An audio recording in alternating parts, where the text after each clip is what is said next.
السلام عليكم ورحمة الله تعالى وبركاته. كل انتوا عنا ونكسن داودياش قيمية قدنا نجا مدن ملك كستن نجا داونيسان كسو دواد ور waxaan dalka gudihiisa daafaca caalamka baydin ka haynay warkana idin ka imanaya telefishinka caalamka xariya 24 faxarintiisa dhexe magaalada Hargeysa marka caawa waxay idin soo tabi doontaa aniga Ilhaan Mahad Cali haatan ku soo dhawaad qodobada warkana ugu daar karoole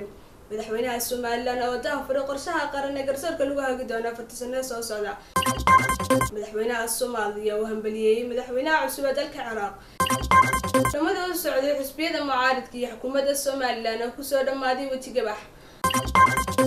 xukuumadda Soomaaliya oo saxeexday